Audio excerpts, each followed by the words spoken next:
Over the next few hours, it's possible that we'll see Milton's top winds come down somewhat, but it is still expected to be a very strong hurricane when it makes landfall overnight. We are going to see this storm likely grow in size, and that is not good news for Florida.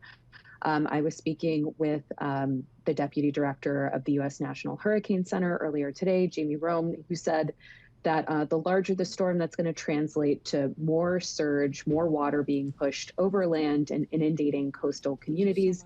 This is likely to be the most storm surge that Western Floridians have seen in their lifetime, just partly why there's so much urgency around the evacuation orders.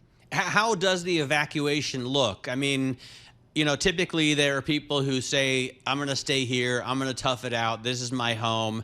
But when a storm surge can engulf, a two-story house, that seems really like a really bad decision. So have we seen most of the people in Tampa, for example, leave? It's a huge metropolitan area.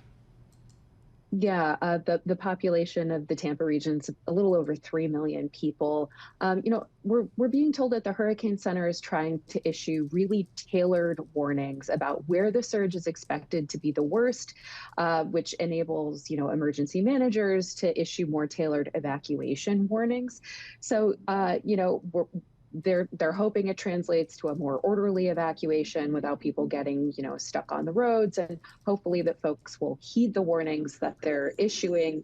I think at this point, it's just a matter of paying really close attention to the messages that you're getting from public safety officials.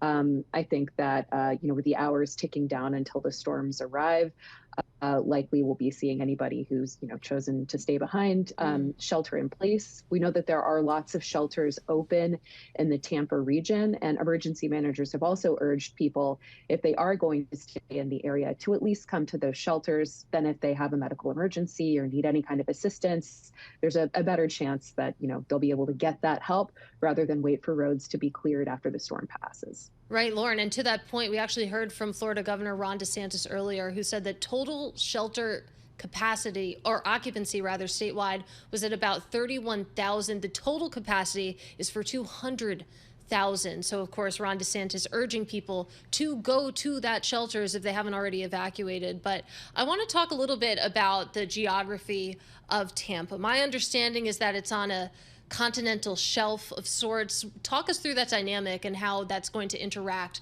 with the hurricane. Yeah, by contrast, the east coast of Florida, really, really deep water, almost immediately offshore. So I was talking with someone earlier today, said, I'm a fisherman. I can, take my boat 5 minutes. I'm in the jet stream, right? If I'm on the west coast of Florida, by contrast, he said, I'm sailing for 2 hours to try to get to that deep water. That shallow water is really easy for a storm to pick up and push onto land. It does not need to be that strong. And larger storms, which is what we're expecting Milton to evolve into over the next few hours, can push more water ashore. So that's why the risk from this storm in particular is so high.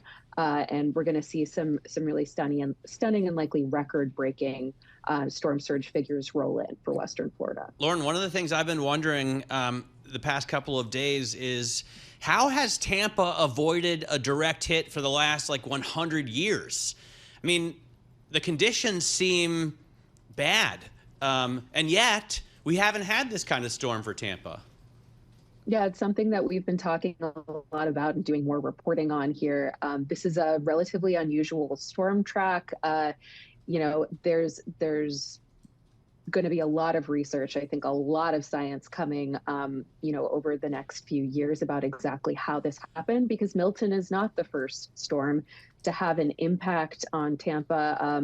Hurricane Debbie, earlier in the summer, Hurricane Helene didn't notch a direct hit, but it still sent 8 feet of water into Tampa. We know that Milton is going to pass much closer.